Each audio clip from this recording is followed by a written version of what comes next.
Oh my gosh, I had my microphone away from me, almost had another mishap. Hello and welcome to another episode of the Couch Warrior podcast. I'm your host, Mike, and today for episode 36, I believe we're finally up to, we'll be breaking down UFC Vegas 63. Now, tonight, unfortunately, I am not joined by any guests, so it's going to be just me that you guys are stuck with, but hopefully we can find some good spots. We can break down these fights and have a good time. So, without further ado, let's get right into this card. We've got 11 fights now. They re-added a Christian Rodriguez fight. They brought in a short notice replacement. I'm actually really hyped to talk about that fight because the line dropped like a few hours before the show and it went crazy. So that's going to be really interesting to talk about. I'm hyped for that. So without further ado, let's hop right in. For this first fight, we've got Joshua Weems versus Christian Rodriguez. Now, Weems is a short notice replacement here. Rodriguez was originally supposed to fight. Who was he originally supposed to fight? Garrett Armfield, the guy who fought David Onama on short notice for their rematch. That was a pretty good fight. I was very hyped to see Armfield versus Rodriguez. I felt like I got a really good line on Armfield. I played him at like plus 200 something as an underdog, and I thought he was super live here. Now we've got a new matchup, a new line, so we're going to have to work this out. Now, Weems is 10-2-0. He's 28 years old, 5'8" with a 69-inch reach, and I've got him training out of Glory MMA. On the other side, we've got Christian Rodriguez. He's 7-1-0. He's 24 years old, 5'7" with a 1-inch height advantage, 71-inch reach with a 2-inch reach. He's 1 inch shorter, 71-inch reach. He's got a 2-inch reach advantage, and he is training out of Rufus Sport MMA. So, look, this line opened up today, and I felt that I knew how this was going to go, but I felt that they did a good job with the opener. I thought that was the accurate line. They opened it at minus 160 Christian Rodriguez, and it was plus 140 Joshua Weems. The line's currently at minus 310 for Christian Rodriguez, and it's plus 260 for Joshua Weems. All right. So look, Christian Rodriguez is good, but I'm not getting this. I'm not. Why is he almost over a 3-1 favorite against a guy who isn't bad? I mean, Joshua Weems, if you look at his record, his last fight was against Mo Miller. Mo Miller, we know, is a beast. He's a wrestling guy. He did get submitted the fight before that. And once again, he got submitted by Joshua Weems. I believe it was a guillotine choke. And he just showed that like he has an answer to the offensive grappling. I don't love that he's going for guillotines and stuff, but he is hitting front chokes. I believe he's got, what is it? I have it in my notes. 8 submission wins. Yep. 8 submission wins. The transitions on the ground are very solid. And I feel like the striking of Weems is also overlooked a little bit. Yeah, he came on the Contender Series in 2021 last season. Not this one, the one before that one. Season 9, I think. He came on there. He got knocked out by Fremd Garcia in the first round. Now, look, Fremd Garcia is a better boxer than Christian Rodriguez, in my opinion. Joshua Weems was doing okay there until he rushes in a little bit with his head, so that I don't like. But I also noticed Christian Rodriguez doing that as well. Christian Rodriguez, he's not some ridiculously nice striker. People are really touting him as this prospect, and he's very young. I'm sure he's still got a long way to go. He's 3 years younger here. He's going to be rapidly improving, but I don't think his striking is that good. I think he probably has the striking edge here, but not by much. He's throwing the straighter strikes. I like his body kick. I like the jab. I like the 1-2, and he does mix up targets, which I think is really important. But Weems also, his kicks are pretty good. I like the oblique kicks. I like when fighters throw those. I know people don't love them, but at the end of the day, they're legal and they're an effective move. His combinations are solid. Nice 1-2 as well. I think that Weems' output is a bit low, and I like the output of Rodriguez better. And Weems does get a bit loopy. So Rodriguez will have the straighter strikes, but who's going to be winning these exchanges? I don't think it's going to be just Rodriguez. I think it's going to be back and forth. So then we look at the grappling. Rodriguez, he's a good wrestler. He's shown that. He's shown good takedowns. In his last fight, he fought Jonathan Pierce, who's an animal with his pace, with his wrestling. And he was able to handle it okay. I mean, he lost handedly, right? But he was scrambling. He took Pierce down twice. He showed up. He did show a good cardio there as well. He showed decent striking, like I mentioned before, but I just feel like he doesn't do enough to be a minus 300 favorite. Like, I think the striking is going to be close. I don't think that it's going to be Rodriguez just wiping the floor with Weems on the feet. And in the grappling, Weems has shown decent wrestling as well. And his counter grappling is solid. He's throwing up these subs. I wouldn't be comfortable playing Rodriguez at this price tag. I really would not. I saw it open at minus 160. I chose not to play that one. I had the opportunity. If you guys know me, I love my line watching. I love hitting lines when they open. If it's a good price tag, if I think it's a good price tag, make sure to be following me at Couch Warrior Pod, by the way, on Twitter. If you want all my picks as I make them, I literally post them the second I make them.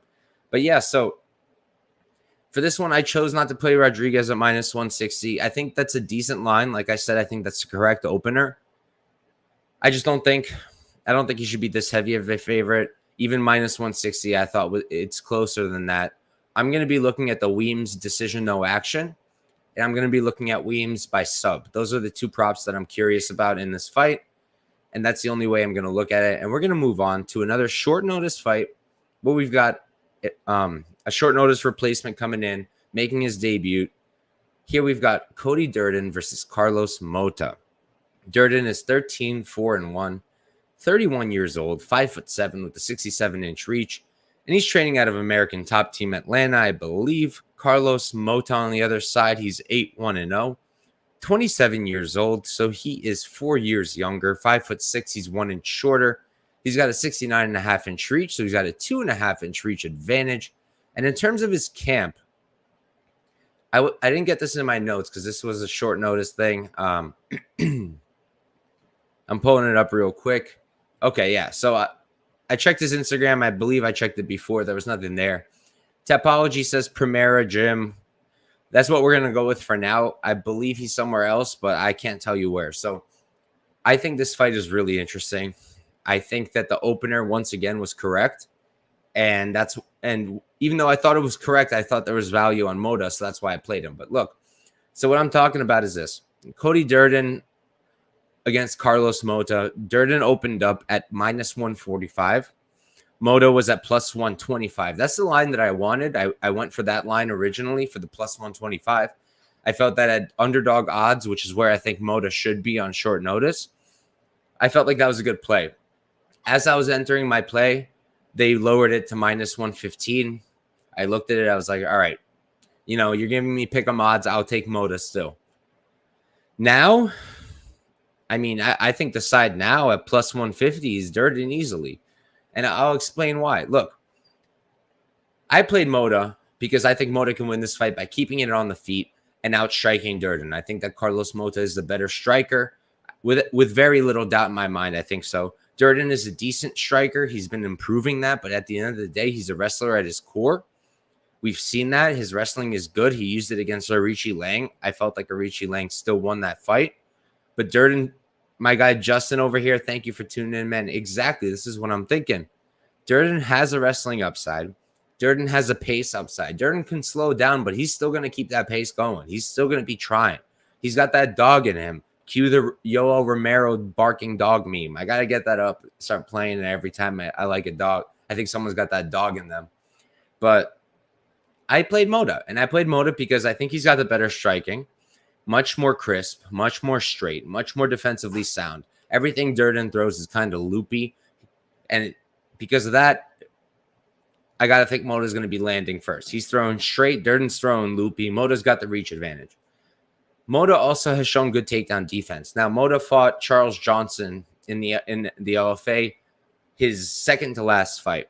And that fight was really interesting. I think I played Mota there. And Johnson, he couldn't get that wrestling off until the fourth round when Mota started tiring out, slowing down. That's when Charles Johnson got his wrestling off. This is only 3 rounds, right? So Durden is more of a wrestler than Charles Johnson is. He's less of a striker than Charles Johnson is. So he's going to bring that wrestling pace earlier. But I don't know that over 3 rounds he can exhaust Mota like he got exhausted over 4 or 5 rounds in the LFA. The counter grappling of Mota, I think his takedown defense looked really solid. Like I said, it took 4 rounds for Charles Johnson to really get there. His own wrestling is pretty decent. He's shown it off a little bit here and there. It's not something he really goes to. He's more of a striker. But yeah, like I mentioned, I just think that he's going to keep this fight up on the feet. I think his takedown defense is good enough over 3 rounds, and I think that he should be able to win this fight just based on the striking. I think he's the way better striker. Do I think he's going to knock out Durden? I mean, it's possible. Do I think Durden can get like a 3rd round finish by tiring him out? I think that's possible as well. I just pulled up the totals. So they gave us the over 2.5 and the under. The over is plus 105. The under is minus 135. And I kind of like that under. I probably won't play it as a favorite just because we're at flyweight and both of these guys are very tough. But another thing I wanted to mention on the other side, right, for Durden, why I think, like, you'll listen to my explanation. You'll be like, Mike, at the beginning of this thing, you said you think Durden at plus 150 is the side right now. Yes, because look, first off, he's not the guy coming in on short notice here. He's not. He was supposed to fight Kleeton Rodriguez, who, if you look at it, is actually very similar to Mota in terms of a challenge, right? Kleeton Rodriguez is a striker who does have decent wrestling, who does have decent BJJ, but his primary thing is striking. That's the same thing we've got here with Mota.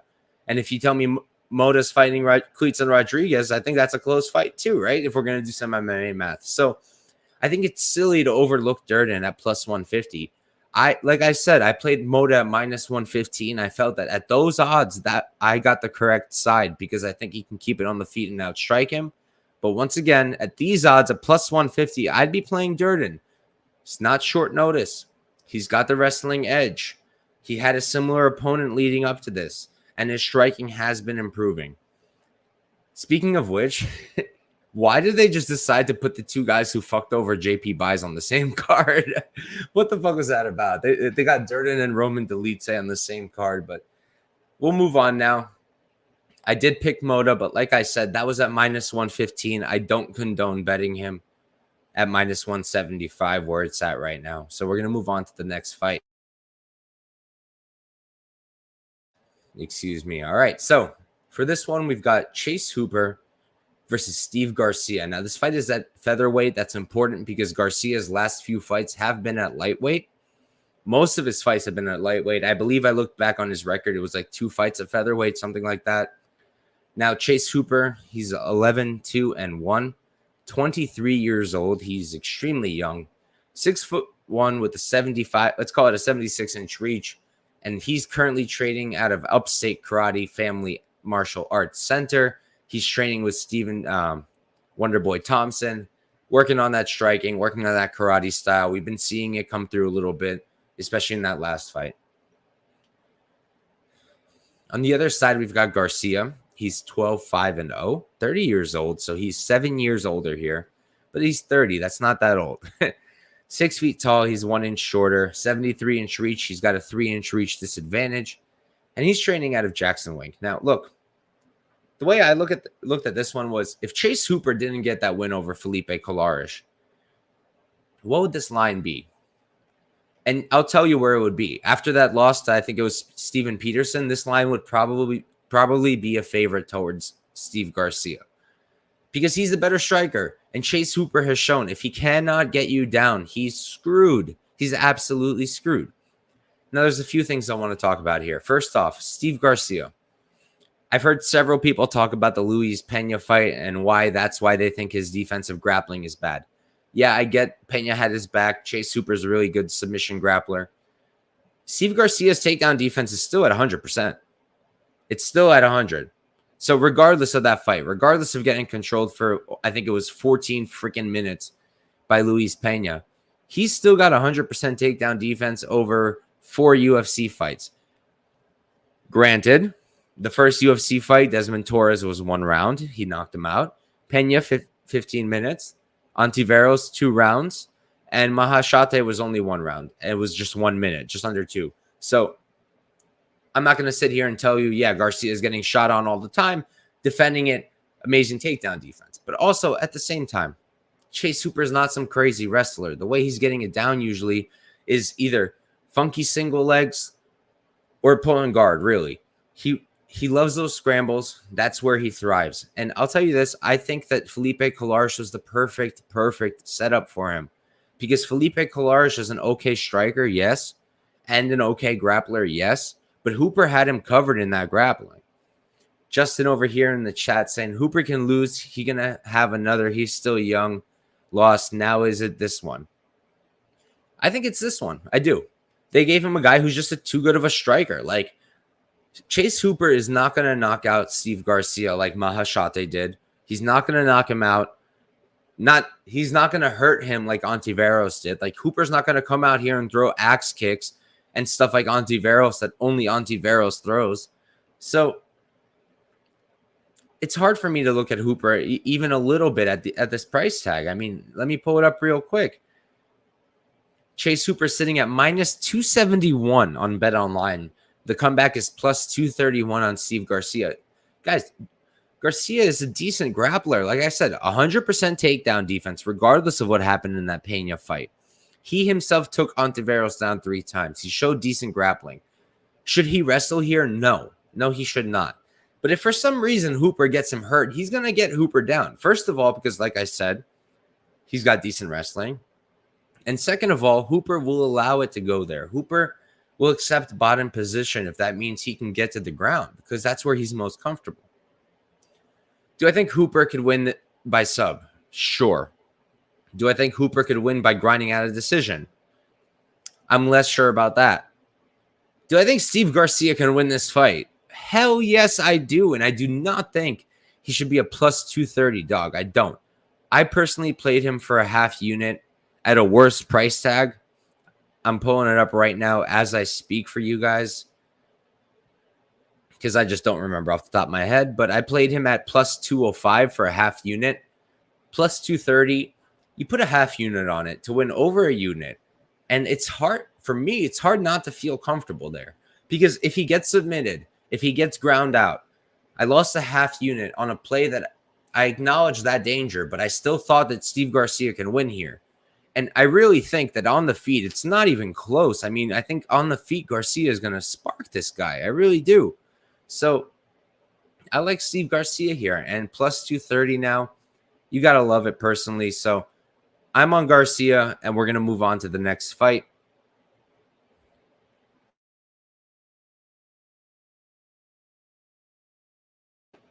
All right, so for this one, we've got Joseph Holmes versus Jun-Young Park. Holmes is 8-2-0. He's 27 years old, 6'4", with an 80-inch reach. Now, I emphasize that because that is big, both for a height and a reach at middleweight. On the other side, Jun-Young Park is 14-5-0, 31 years old, so he is 4 years older, 5'10", so we're talking he's 6 inches shorter, 73-inch reach, 7-inch reach disadvantage, and I do have him training out of Korean top team, as Topology says. My guy Papa Chuck in the chat, thank you for tuning in, man. I really appreciate that. Saying he was watching We Want Picks. They're very dope. I've watched their shows before. I know they've hopped in too as well. They're dope. Make sure to check them out if you haven't. Papa Chuck, I appreciate you big time, man. Thanks for always coming in and supporting all of us. You're truly the man. But in terms of this fight, all right, so if you've watched my stuff before, you know I believe in size bullying. I believe in that advantage. I think that it's tremendous and important. And Holmes is way, way, way bigger than Park here. I mean, he's got every single possible advantage on the tail of the tape. He's 6 inches taller, 7 each inch advantage, 4 years younger. All the numbers point to Holmes. But does that height matter when you're on your back? Does that reach matter when you're on your back? Does it matter how young you are when you're on your back? It does not. Jun-Young Park has shown time and time again that he is an intelligent fighter. He's small. He can be stupid on the feet, sure. Like he was against Gregory Rodriguez. Played that a little bit smarter. If you guys haven't seen that yet, Park is the one that hurt Rodriguez first. He hurt Obama, and then Obama came back. Very similar to the Dariush Drakkar close knockout. But overall, Jun-Young Park has shown a good fight IQ. I mean, you come in, you fight John Phillips, right? You know the guy sucks. But what can he do? He can hurt you. He can land that punch. He can knock you out. What did Jun-Young Park do? Pulled the Khamzat Chimaev and just out-grappled him. It was beautiful. Boring, but beautiful. And important to note, Holmes, I just think he's too green. I think this guy's a rock star. I think he's a future contender. I think he's got so much potential. He's so young, but he's very, very green. And that's the exact reason I backed Jamie Pickett against him, because Jamie Pickett isn't that good. But they were the same size. Holmes had no real advantages. And I felt that Jamie Pickett was a more experienced guy and would be able to pull it out. And that's exactly what happened. John Young Park is much more experienced here. And if you're going to look at the size and reach and say, okay, Holmes should have the advantage, right? So then you have to be talking about a guy who's striking, who's got a good jab, who's throwing the 1-2 from a distance. Someone like Jamal Hill leaning over, making them long. Holmes doesn't do that. He's got a jab. He's got a 1-2. He's not throwing them often. He's not using that length all that much. John Young Park won't have that much trouble closing that distance, in my opinion. I think in the pocket, it's all him. And then he can mix in that wrestling as well. So I do like John Young Park.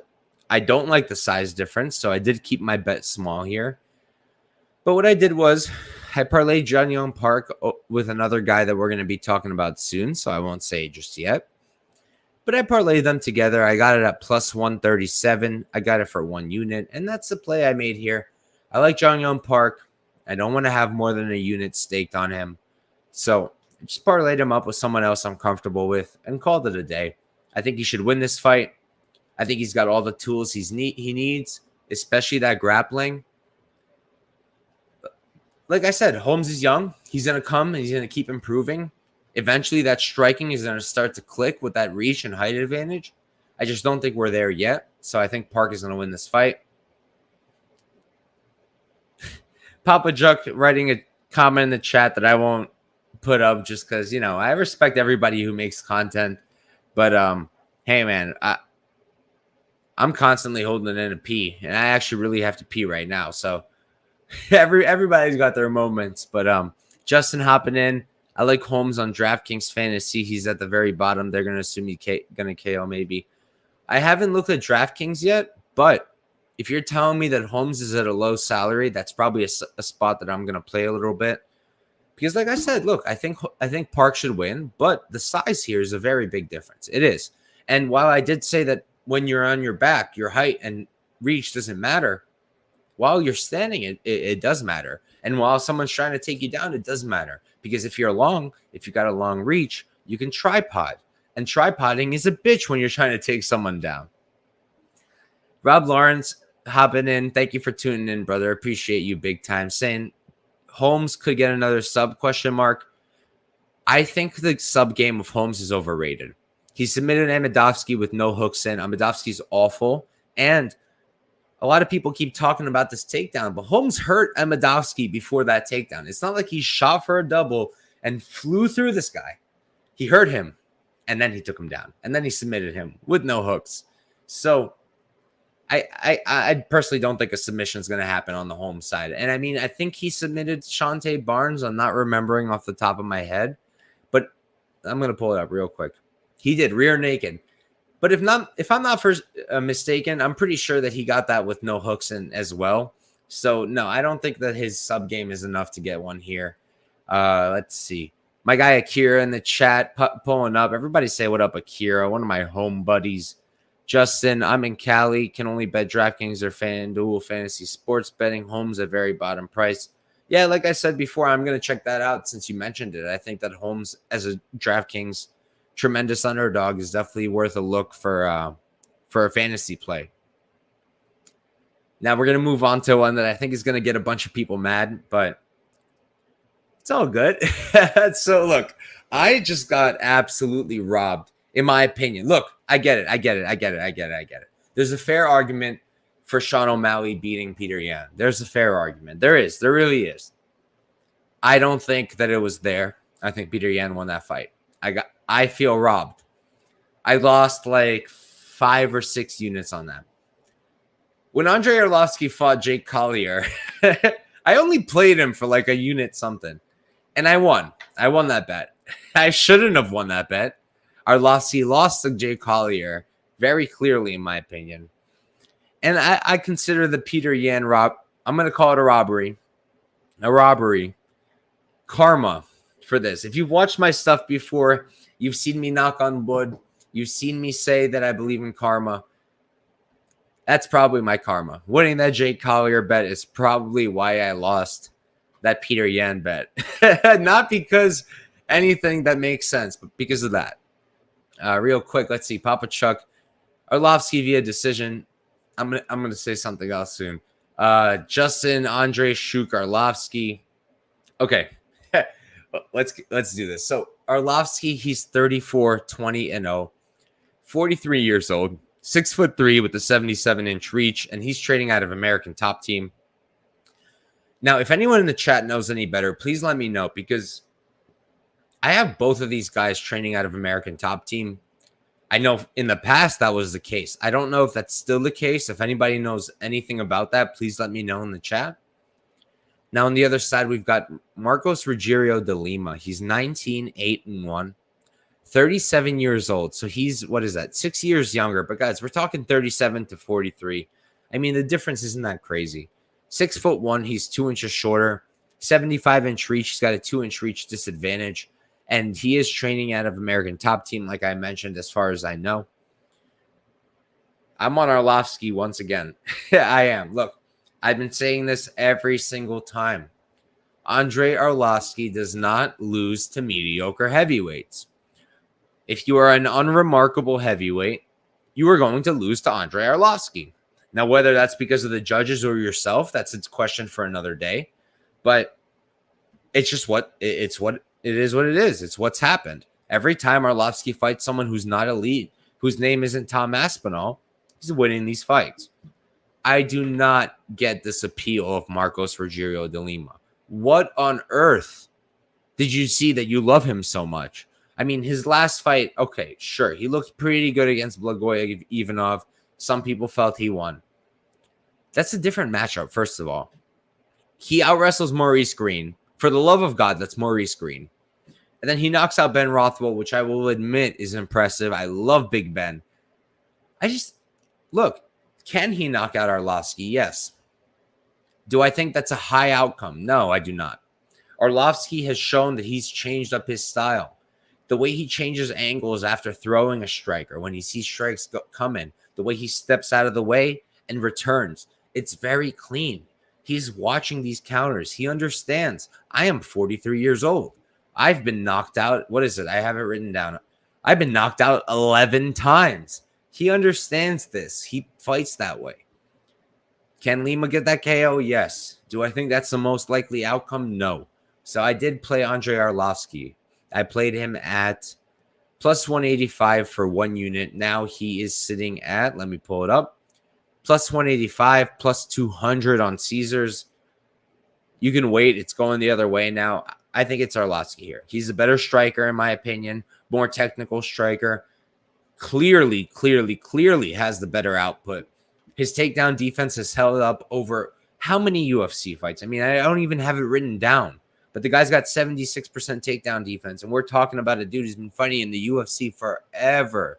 Former champion back in the day. He's still holding a 76% takedown defense. Marcos Rogerio de Lima isn't some elite wrestler. He got that off again. He looked that way against Maurice Green. Okay?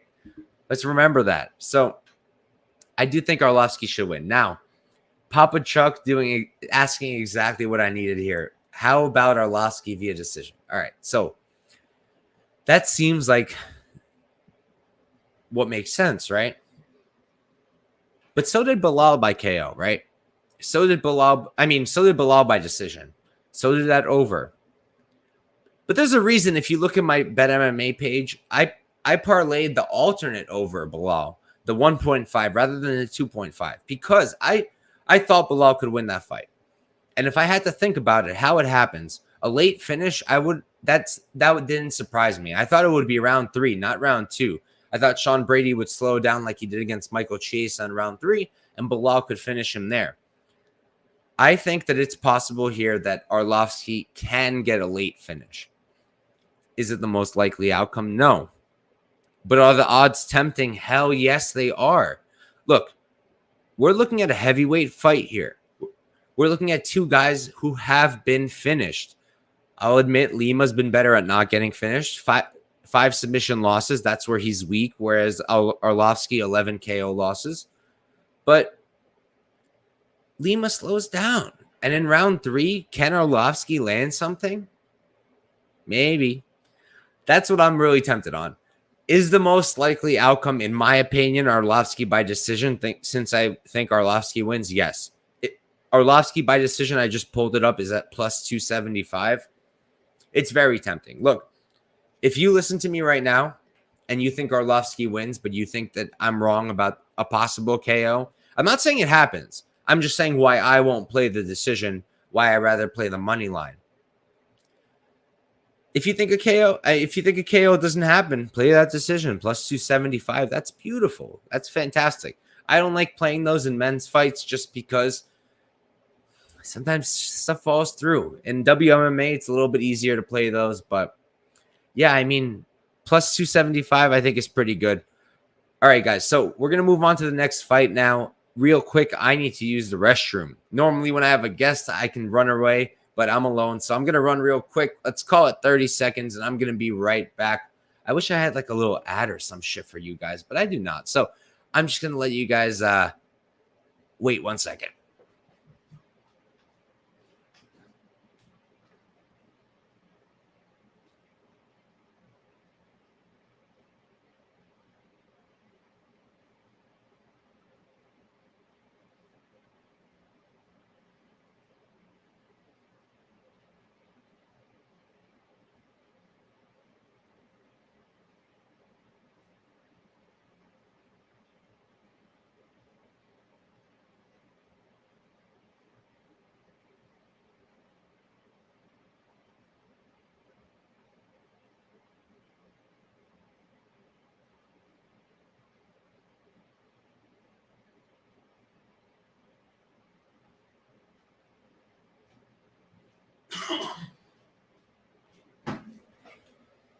All right, killers, I'm back.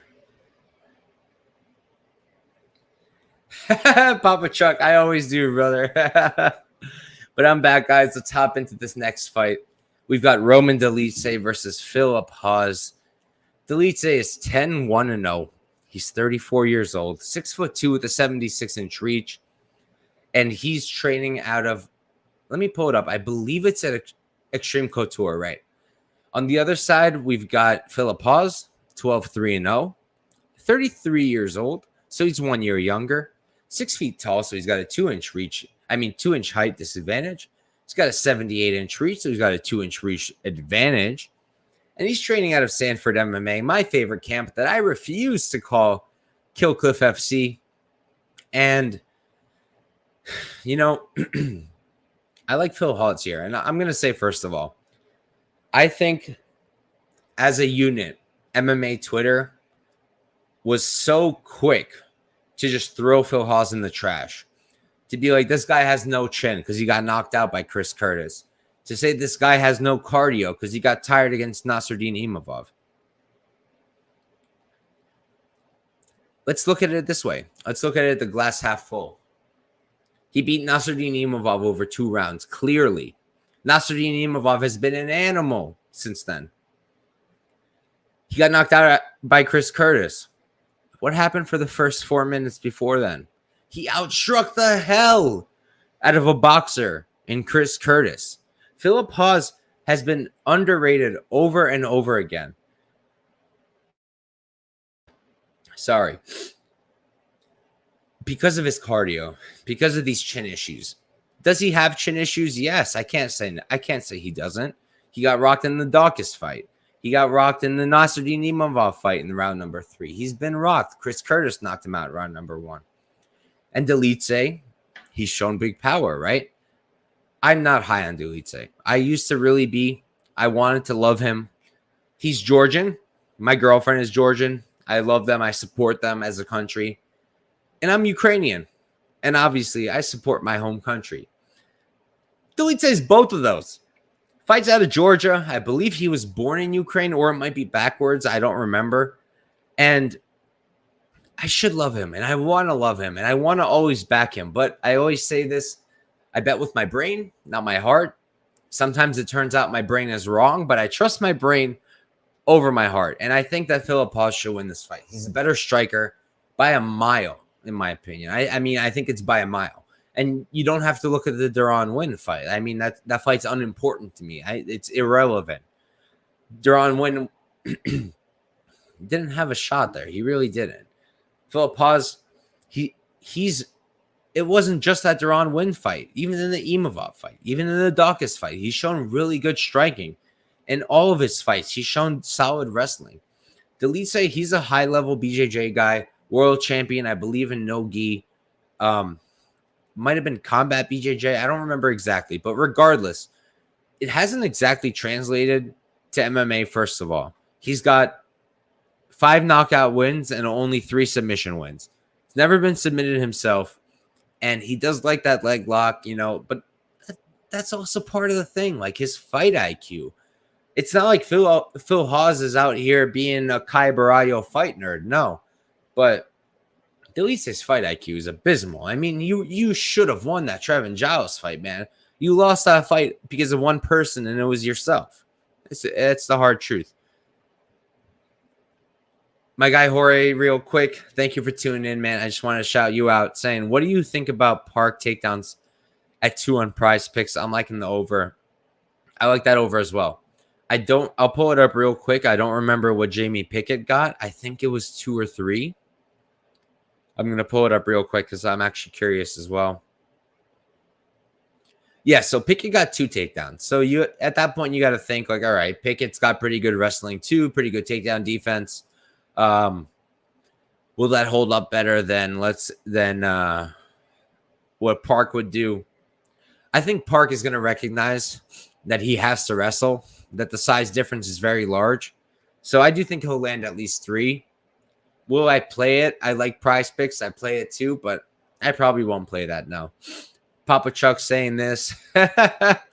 Oh my goodness. Poor JP Base, man.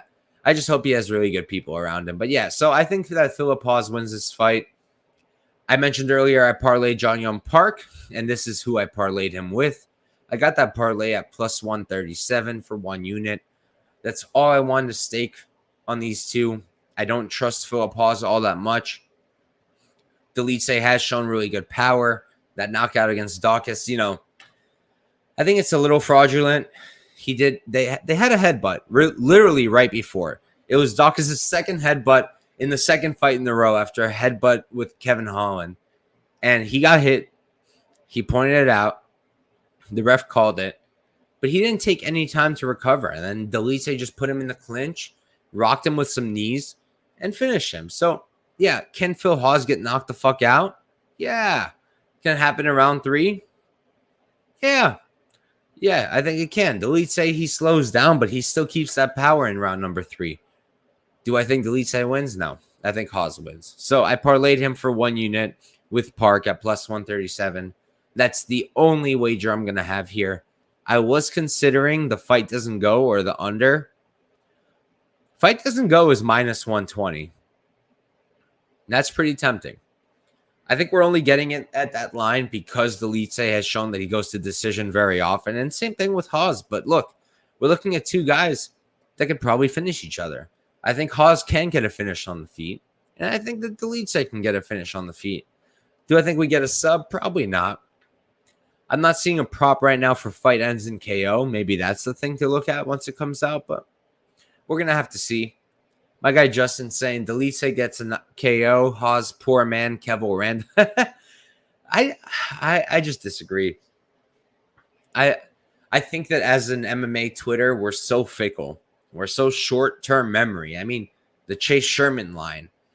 We see one fight and then we just change our minds completely. I say ours because I'm involved as well. I do the same thing.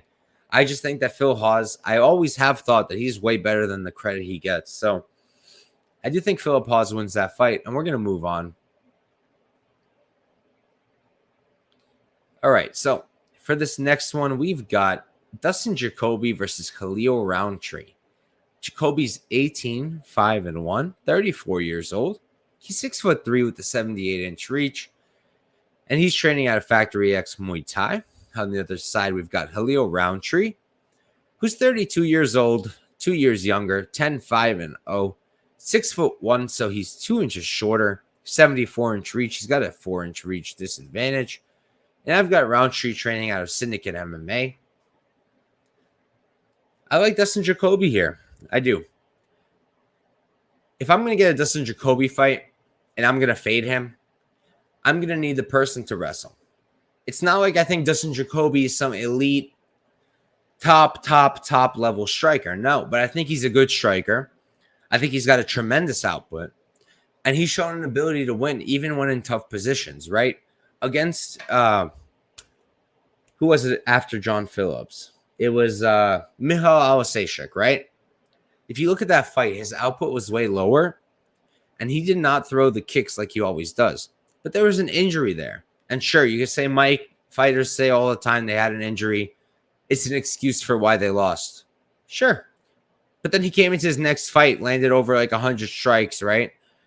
And totally dominated in the striking. I'm going to pull up real quick against who it was because I'm blanking right now very hard. I know he knocked out Don Jung. Okay, no. So it was Michal that he got 89 strikes with. It was John Allen that he killed with the output. But Dustin Jacoby has the better output. Khalil Rountree has the bigger power. But if we're at range, unless Khalil Rountree is landing those big strikes, I think it's going to be Jacoby all day. He's the minute winner here. Khalil Rountree is the moment winner. Do I recognize a possible knockout on the Khalil Rountree side? Yeah, I do. That's why I only played Jacoby for 1.6 units to win one. That said, I don't think Rountree is going to take Jacoby down. I don't think Rountree can win this striking fight at distance. And without a knockout, I don't think Rountree can win this fight, period. So, of course, I'm going to take Jacoby. I like him a lot. I think he's going to outwork Rountree. I think he's going to tire him out. Rountree, the Modestas Bukauskas fight, impressive. I love Modestas. I thought he was going to be a prospect. Maybe he still will be one day. Nasty kick. I love those oblique kicks. Okay. And then he knocks out Karl Roberson, which is just like, good job, I guess. Dustin Jacoby on the other side, he's getting impressive wins. Don Jung is an impressive knockout. Michal Alasashik with no leg is an impressive win. John Allen, not impressive. Short notice, though, and killed him. He's been doing a good job. So I do like Jacoby here. If there was some grappling upside to Rountree, maybe it would be a different story. But there isn't. So I do like Dustin Jacoby here. I think he wins this fight via striking. I think I was tempted to play the fight doesn't go because we're looking at two light heavyweights. We're looking at two guys with big power. We're looking at two guys with a ton of finishes. But I have a little sneaking suspicion that we roll over, so I don't want to play that.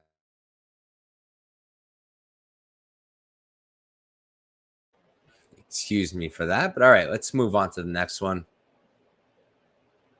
So, for this fight, we've got Tresean Gore versus Josh Fremd. Gore is 3-2-0, 28 years old, 6 foot tall with a 75-inch reach, and I've got him training out of Elevation / Fight Ready / American Top Team Atlanta. If you couldn't tell, I can't place him. I don't know exactly where he's training. Those are the three camps that I've got most recently based off of his Instagram and interviews and what I know. But I don't know exactly. So, worth noting, Fremd on the other side is 9-3-0, 28 years old. He's 6'4" with the 4-inch height advantage, 77-inch reach with the 2-inch reach advantage. And I've got him training out of Factory X Muay Thai. So, first, I wanted to get the whole narrative out of the way of, Tresean Gore fought Cody Brundage. Cody Brundage trains at Factory X. Joshua Fremd trains at Factory X. So Joshua Fremd is going to be ready. I don't think it's always that black and white. I really don't. I don't think that just because your camp has a win over somebody, that the next guy is going to get that dub as well. That said, I love Josh Fremd here. I do. I played him at -190 for 2 units. I completely messed up. He's way better now. You can get him at -162. Look, Josh Fremd had a bad introduction to the UFC. He got brought in against Fluffy Hernandez, who is very, very tough, has a very high level of wrestling output, and will tire you out, has a very strong cardio. Josh Fremd still did decent, all things considered. Before that, Josh Fremd, he's had pretty good performances. I mean, on the regional scene, the most recent time he lost was to Gregory Rodriguez by knockout in the LFA. He's a good striker. I think he's the better striker here. I think he can use his reach better. I think he's a stronger man. In terms of punching power, okay, it probably goes to Gore. In terms of who's going to be winning exchanges in the clinch, in the grappling, because of their strength, I think it's going to be Joshua Fremd. I just think that Josh Fremd has more weapons here. He's got more ways to win via grappling, via striking. He's much, much bigger, and he's more experienced. He's faced a better competition. He hasn't fought these guys who are just... Gore hasn't fought anyone good, man. I mean, Brian Battle is good, sure. Cody Brundage is good, sure. But he got bodied by Cody Brundage. And in the Brian Battle fight, he did not look good. So I like Josh Fremd. I think minus 162 is a fantastic line. He should win this fight, in my opinion. Fight doesn't go the distance is probably another look I would think of. I'm looking at it now. You can get the under 2.5 at minus 125 on Caesars. And you can get the minus 170 for the fight doesn't go. I'd play the under 2.5 at minus 125 if I played either. Will I play one? I'm not sure. Make sure to be following me at Couch Warrior Pod on Twitter. That's where I post my picks as soon as I make them. But right now, I'm going to be sticking with just Fremd money line. I did minus 190. I thought it would be climbing the other way. I was incorrect. I think minus 162 is great, but we're going to move on to the next fight.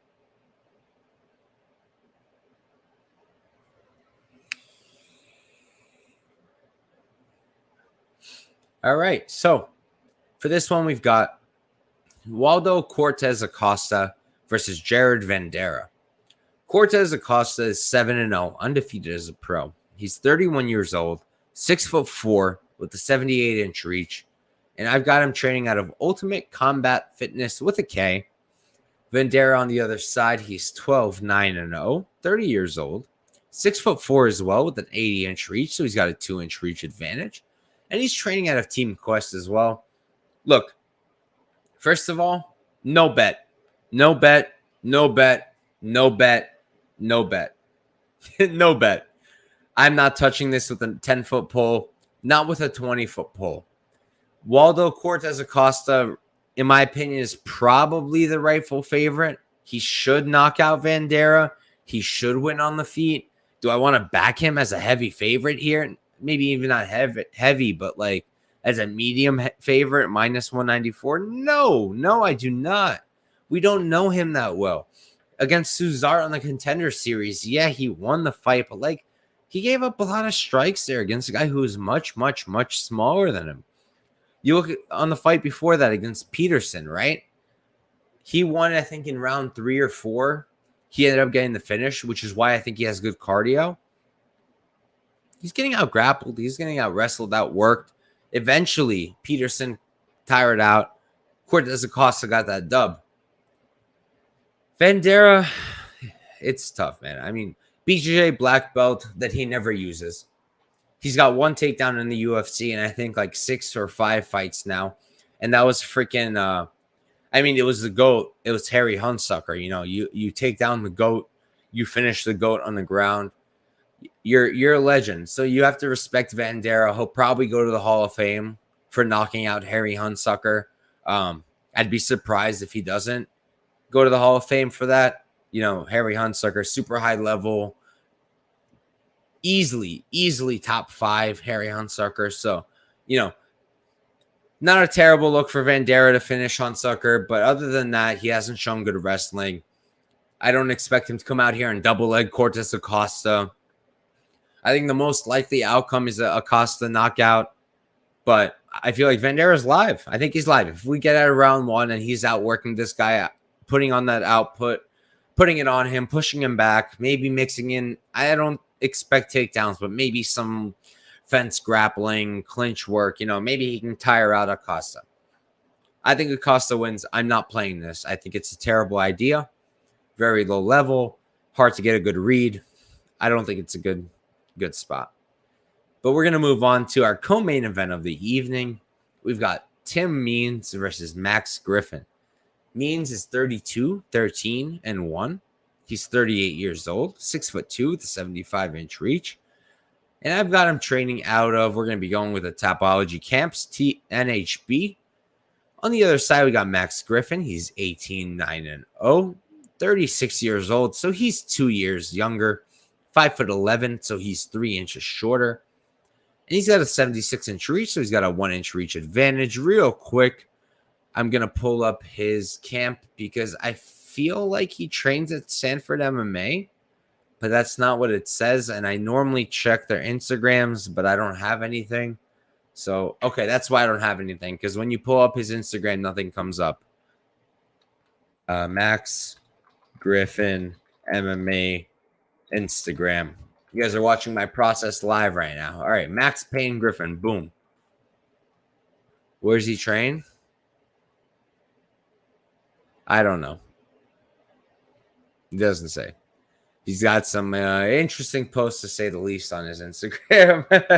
But anyways, yeah, I like Max Griffin here. That's the side that I played. I played Max Griffin at minus 176 for 2 units. He's sitting now at minus 180. I still think that's playable. Look, we're looking at two guys who are honestly very similar. I just think that Max Griffin is a better version of Tim Means. I think that Tim Means is a journeyman. He's shown that already. Is he a great journeyman? Hell yeah. Is he still picking up dubs over guys who aren't amazing? Yeah, he is. But I think Max Griffin can outwork him here. I think Max Griffin's a better striker. I think that Max Griffin's got the better offensive wrestling right now. I think Max Griffin can mix in that wrestling. And he's fought the better I don't know if he's fought the better competition lately, but he's looked better lately. Against Neil Magny, I had Max Griffin, so I'm biased, acknowledging my bias. I felt that Max Griffin won that fight. Maybe you guys feel differently. I don't know. Regardless of whether he won or lost, that was a good performance in my opinion. He was like a +2 something underdog. People didn't expect that. And he came in there. He put in the work. Those elbows, the combos. I really like the stuff he does on the feet. Not enough people are talking about this. The guy took off Ramiz Brahimah's ear. He literally took his ear off his head. I mean, the thing was hanging like this. Like, if you haven't seen it yet, please look up Max Griffin versus Ramiz Brahimah. Just go to the end and check out why they ended that fight. Why there was a doctor stoppage. It's because the guy's ear was off. Ears don't just come off. Max Griffin made that shit come off. All right? So we're talking about a guy who's very creative, very dynamic. I like his striking a lot. I just think that he's got more weapons than Means. I think he's got more ways to win this fight than Means does. I think it's going to be a super close fight, so I'm not willing to put more than 2 units here.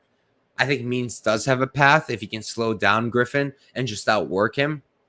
But I think overall, Griffin should really be fine here. This is a winnable fight for him. Much more winnable than someone like Neil Magny, in my opinion.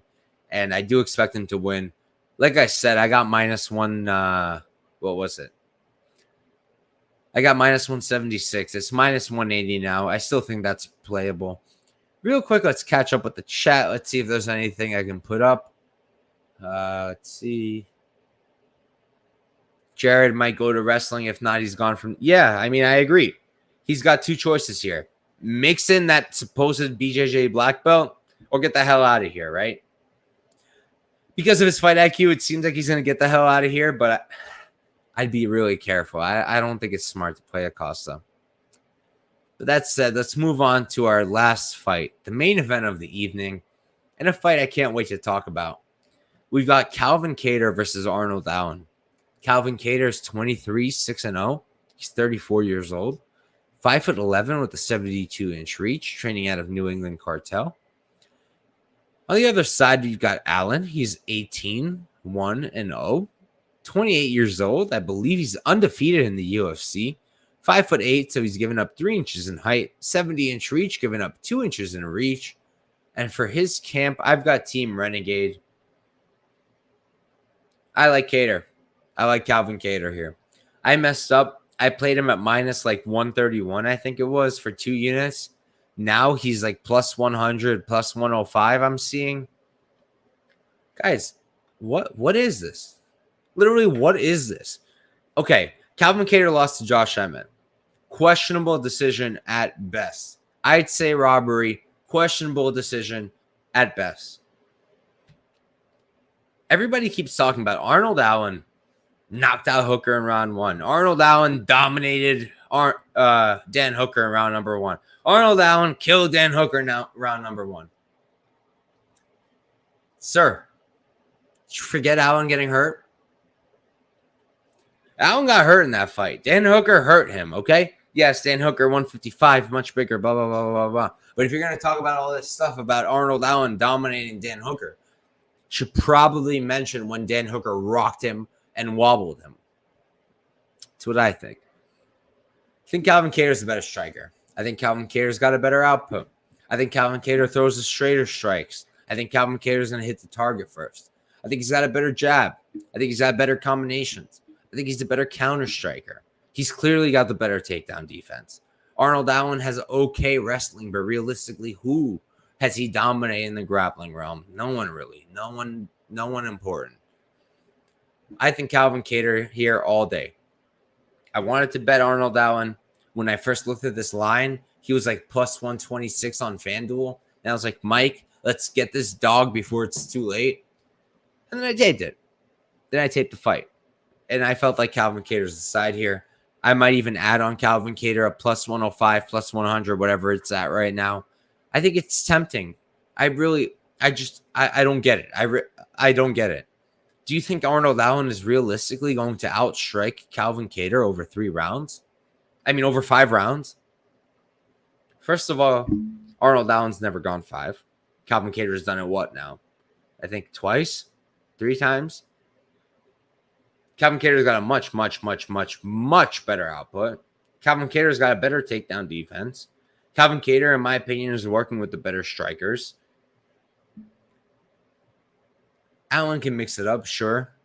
Allen could maybe like push him up, tire him out, throw in a few takedowns, win a round or 2. But Allen's not a wrestler. And I think we're going to be on the feet for the most part. And to tell me that Calvin Kattar is going to be an underdog against Arnold Allen in the striking realm, to me is ridiculous. Because y'all had Max Holloway and Calvin Kattar almost at evens, saying Calvin Kattar might be a better boxer. Now, all of a sudden, we're saying Arnold Allen's going to outstrike Calvin Kattar unless you think he out-grapples him? How? I don't know. I think Kattar wins this fight, guys. So, real quick, Prince of Mischief. Yesterday, I saw Kattar at plus 110. I agree. He's a huge step up and a dog. Cue the barking Yoel Romero. Calvin Kattar, baby. Max Holloway should have put that man to sleep. He should have put that guy away. Any normal referee would have been like, enough. He survived. He's a dog. I'll admit this. I think it's a good point to say Calvin Kattar's taken a lot of damage, right? He went over 100 strikes that he took from Josh Emmett. Josh Emmett is a powerhouse. He took over 400 strikes from Max Holloway. He fought Giga Shikadze and got hit a bunch. He fought Jeremy Stevens and got hit a bunch. He fought Shane Burgos and got hit a bunch. I mean, the guy's been hit. Can that chin eventually crack? It's supposed, by all rules, it's supposed to crack eventually. Do I think it's going to happen here? No. Do I think people are overlooking Kattar? Yes. Do I think people are completely ignoring half of that Hooker fight? Yes. We have to really look at these things and think about it without a bias. You know, you go into that fight, yes, Arnold Allen got an around 1 KO. But if think about it, it's entirely possible that he wasn't winning that round 1 until he got the KO. Was he winning? Yeah, probably. Did he get hurt and wobbled? He did. It's a fact. Papa Chuck saying Kattar didn't get TKO'd via Holloway, but Brady got TKO'd by Bilal. Weird. Yeah. Yeah, I mean, look, it really depends who you're talking to. I was saying all last week that Brady's striking was trash. Did I think Bilal was going to TKO him? Hell no. Hell no. I'm not going to lie to you. Otherwise, I would have bet it. You guys know me. If I see a fat prop, I'm going to play that. No, I didn't think Bilal was going to knock him out. But Yeah, I don't think Allen finishes Kattar. I think over 5 rounds, more often than not, Kattar is going to win this fight. And you're telling me he's the underdog? So you're telling me less than 50% of the time he's going to win the fight? Get the fuck out of here. No, he's not. Could be totally wrong. Allen can come in here and just murk him. I'll be shocked. Well, that's it. That's the card. Thank you guys all for tuning in. We've hit exactly an hour. We're just about to hit an hour and 1 minute as I'm talking right now. I appreciate every single one of you guys who tuned in this week. I apologize I didn't get a guest this week. It's been crazy. We had UFC 280 last week. I am a law student at the end of the day. I deal with a lot of shit on a daily basis, so it's hard for me sometimes. So I messed up a bit, didn't get a guest, but it's all right. I thought it would be cool to go alone. It's been a minute. And next week, we've got a cool guest. I'm being joined by my guy, Eric. And then for UFC 281, I'm currently working on a special show. You know, I like to do the pay-per-view special panels. Working on a special one this time around. Going to be a little different than usual, but make sure you guys keep tuning in. I'm hoping tomorrow or Thursday. Worst case Friday, but I don't think so. I think it's going to be tomorrow. I'm going to be dropping a Bellator breakdown video. I only have 2 bets right now. I'll tell you guys, for the people that stuck with me, I played Nicolo Soli before we got on air at plus 104. The money actually came down. He's at plus 112 right now, and it's moving back and forth. I would hit that real quick if you like that side. And I played Mansour Bornau in the main event for plus 175. He is now minus 145. I'm going to be real with you guys. I'm not super confident on him. I'll talk about it in the Bellator show, but I might hedge out for a guaranteed profit. But that said, thank you guys for watching. Thank you guys for tuning in. I appreciate every single one of you. And good luck this week. Let's go after them. Not the best card. Doesn't mean we can't make some bread. Let's get it. Have a good one, guys.